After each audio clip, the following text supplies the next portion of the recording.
Dave's Pioneer Camera with NC Beer Guys. Welcome to another episode of the NC Beer Buzz. We had to come a long way to do our work today. We came over to Durham to the great new operation between Starpoint Brewing and the Beer Study. And you might guys know both of these guys from their experience in Chapel Hill, Carrboro area. Of course, JD's been doing Beer Study for some time over there. How long have you been over there? 4 years. 4 years.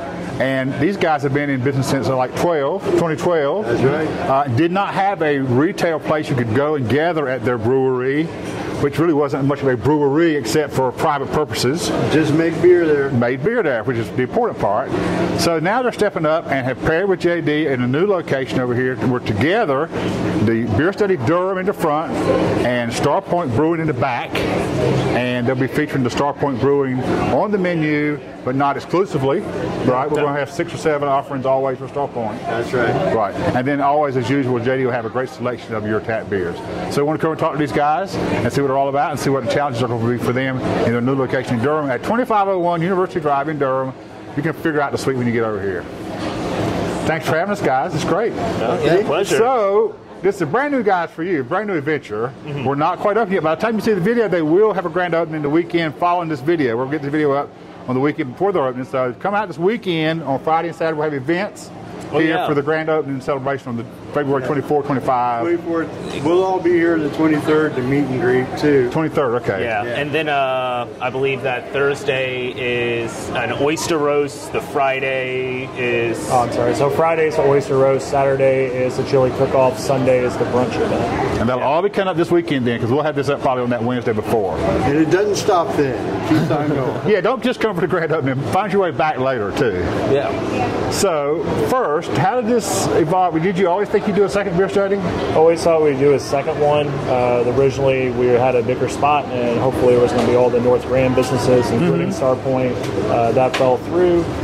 Tim found this spot, which if you've ever been to the Chapel Hill store, this whole area matches Grand Street pretty well. Right. So we dove right into it. Good. So what? And you're going to still do both?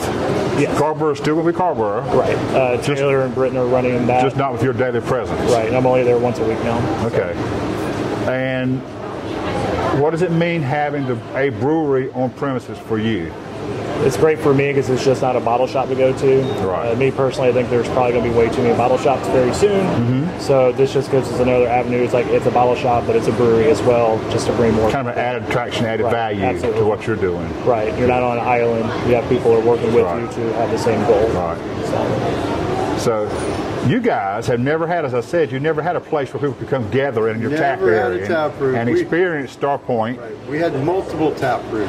And you had beer all out and around and on account, so people knew the brand somewhat, but they always would ask us, have you been to Starpoint? And we would say, like, no, we've not been there, because not actually a place to go unless you just happen to catch the guy there working. Right. So this beer month, we gave our passport stamper to the Beer Study. Right. Because it's like, people thought you guys were together anyway, right? Yeah. So this presents a whole new opportunity and capacity, of course, for you guys, because I don't know what you were brewing before, but what is the brewer capacity here now? Well, as much as you can do. Yeah, we're a 7-barrel system. We have 4 fermenters, 2 brights, and when Tim and I built the glycol system, we have a big enough chiller that we can throw in another 15-barrel fermenter and bright. Hopefully. We should easily be able to produce about 700 barrels a year here. The other place working like crazy was 250. Okay, so you doubled in more capacity. Oh yeah. It's about I mean, hopefully we can triple capacity. Okay, but that's going to be pushing. That's honestly rough. Right. We'll get some more. We're going to. What we need to do is get some bigger tanks and a couple more brights. Right. And that will do us for it. Now, are we going to find a different beer coming out of the facility because it presents different options and opportunities for you to brew? Yes. Or we have the same good quality we've known? Well, I guess both. Because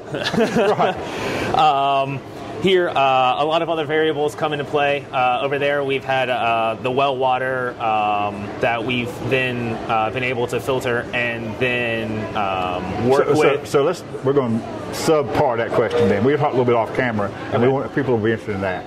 You had a well water system, and you brewed on that. You brought that well water, but it was the same well water every day. Yes. Here on the city water, it's maybe different every day depending on when they put the fluoride in or when they do things to the water. So tell them what you're doing to adjust that city water to your standard brew bill. So at this facility, we have a reverse osmosifier. What that does is it strips all minerals and gives us plain water, mineral free. And then from there, I can use different mash salts. Now, are you taking that? After you strip that water out, are you taking it back to the profile of the well water before you brew? So what I'm trying to do for consistency is exactly. What I need to do with the water profile here is get it to match exactly what we've been doing. When we have. Otherwise, if I brew Hipster Hobo on here, our pale ale, and Hipster Hobo there, and I take out a lot of the other minerals that are on our well water system because they're not here, but match another water profile, it's going to be a different beer. Right. And so, just to interject real quickly, when you are on well water as a brewery, Department of Ag requires you to have your well water tested at least every year. And so we get a full spectrum analysis. So you knew what the quality, you knew what you were dealing with over there. Oh, yes. We have all the minerals specified, everything, our pH specified. We plug that into the spreadsheet, figure out what we want to do to match the profile of the beer we're brewing, and adjust it. And of course, that's important for consistency's sake because we've always done certain brands, we want them to be what they've always been. But for a new beer now that brews only on this system for the first time, you can start where the Durham water, where you want it to brew. You bring it to where you want it to be. Exactly. Okay. It's cool. We start from zero. Yeah. Right. And we're excited about that. As Tim said, with how much more beer we're going to be able to produce, it'll give us a little more leniency in creating one-offs a little more frequently, or being a little bit more creative. Right. And I know you're with MIMS, is that right? Yes. So it'll also give you more beer to give to MIMS, which means they'll see more of our public will be able to get the beer. Yes. Right? And now, the public and MIMS will be happy. Well, of course. And you will too, we hope. Right. Yeah. So that, I don't know if MIMS kept you on a geography or a profile. Will more places be getting your beer or the same places be getting more beer? Well, they I don't know how they have decide bought those things. Everything that we make. And they still will, but you'll be making a lot more. So that's why I don't know. Are more people going to know the Starpoint brand? Or will the same people who always knew Starpoint have more options? They got us out to Wilmington this past summer. Okay. And they're getting us out into the east part of beyond Raleigh.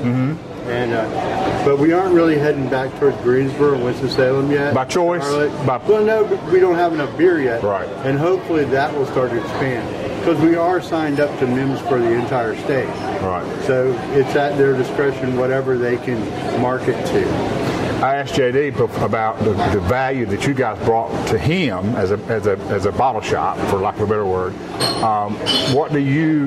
What does being with a bottle shop bring to the brewery?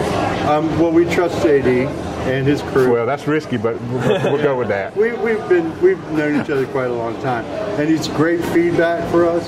Plus, we're able to present our beer in a great environment, and people are able to see the brewery and interact with it. And not have the headaches around your own tap room, tasting area either. Exactly. Now, that's a little something that's not something that we wanted to do. No, I can't run a bar. I worked at bars a long time ago. Right. No, I'm not really. Good. Or a bottle shop. So one more thing that you opened your mouth up about, I want to get you back on it. You talk about bottle shops, and over time, which I have to agree with you. Can you talk about a little bit for our viewers why you think that's going to be, if the proliferation of bottle shops just can't withstand? I think a bunch of people are opening them up just to make money. Who aren't beer people, and don't know beer, don't have an association with any. Right. And they think it's just easy enough to be like, hey, I want Bourbon County. Because it's not that. Right. So but don't you think those of you who know beer and have people behind your counters who know beer and can talk beer to the beer community will be okay? Yes. Okay, I do too. I agree. We're on the same. We hadn't planned this off camera, but I think so too. But I do think the ones that will fail is the ones who don't know beer and are just in it to push something across the counter, and they won't know about doing the taps either. They won't know what to put on tap for people, and they just. Yeah, on the same token, that relationship provides us with better education to know what we're supposed to do. Right. as a brewer. So it's all in a quest to make our beer better and to support everybody. Sure. You know, so that's what we're doing here. That's great.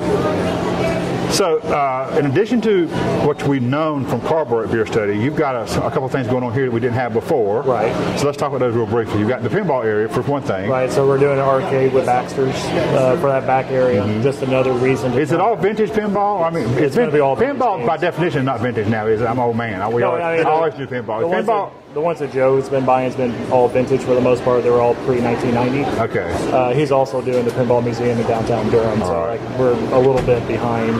But hopefully by grand opening weekend, it's all set up back there. And you'll have more space here to do some other events too. Right. I mean, I know you always did events, but more different events. We'll do more events. Like hopefully we can maybe do a beer festival in the back. Me and Carrie are working on Durham Beer Week as we speak. So hopefully I'll be in July. And we got a couple more events lined up. It's just got to open up a store too. Yeah, got to get open. Yeah. So remember now, the end of the month, a few days after you see this, we think you'll see this on Wednesday, but then Thursday, Friday, Saturday, they got events here. They'll be on our website. Check them out. Check out Beer Study and Starpoint for their grand opening on their co-location, 2501 University Drive in Durham. And don't forget, as Tim said, find your way back after the buzz is over and become a regular here when you're in Durham and give them a chance to stop by. Till next time, this is Dave and Glenn from NC Beer Guys reminding you to drink local and keep your beer dollars in North Carolina. Cheers.